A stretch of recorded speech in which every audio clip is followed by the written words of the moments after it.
There was a time when British Olympic medal winners became household names because there were so few of them. But the 67 medals at this year's Games in Rio and 147 at the Paralympics meant that the GB medalist reception at Buckingham Palace was a crowded and happy event. Throughout the Commonwealth, there were equally joyful celebrations.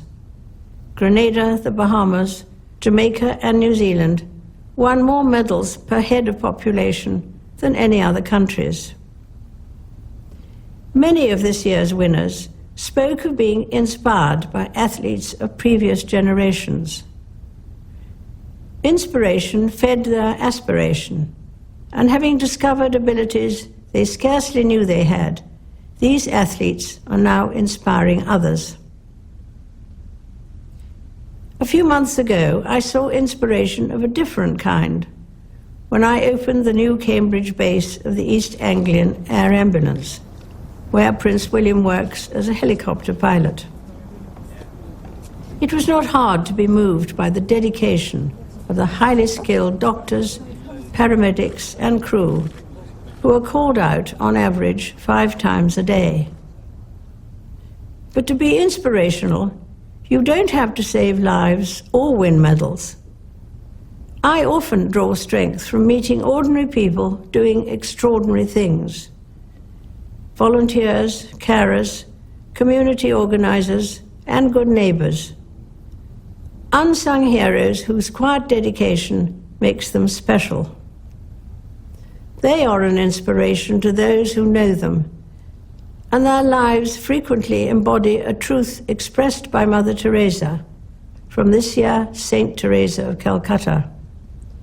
She once said, "Not all of us can do great things, but we can do small things with great love."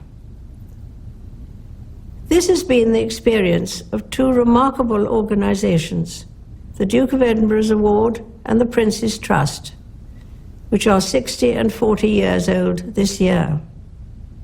These started as small initiatives, but have grown beyond any expectations and continue to transform young people's lives. To mark my 90th birthday, volunteers and supporters of the 600 charities of which I have been patron came to a lunch in the Mall. Many of these organizations are modest in size, but inspire me with the work they do. From giving friendship and support to our veterans, the elderly or the bereaved, to championing music and dance, providing animal welfare, or protecting our fields and forests. Their selfless devotion and generosity of spirit is an example to us all. When people face a challenge, they sometimes talk about taking a deep breath to find courage or strength. In fact, the word inspire literally means to breathe in. But even with the inspiration of others, it's understandable that we sometimes think the world's problems are so big that we can do little to help. On our own, we cannot end wars or wipe out injustice. But the cumulative impact of thousands of small acts of goodness can be bigger than we imagine. At Christmas, our attention is drawn to the birth of a baby some 2,000 years ago.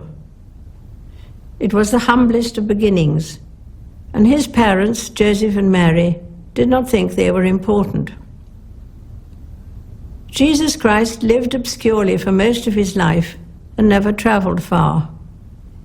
He was maligned and rejected by many, though he had done no wrong. And yet billions of people now follow his teaching and find in him the guiding light for their lives. I am one of them because Christ's example helps me see the value of doing small things with great love, whoever does them, and whatever they themselves believe. The message of Christmas reminds us that inspiration is a gift to be given as well as received, and that love begins small but always grows. I wish you all a very happy Christmas.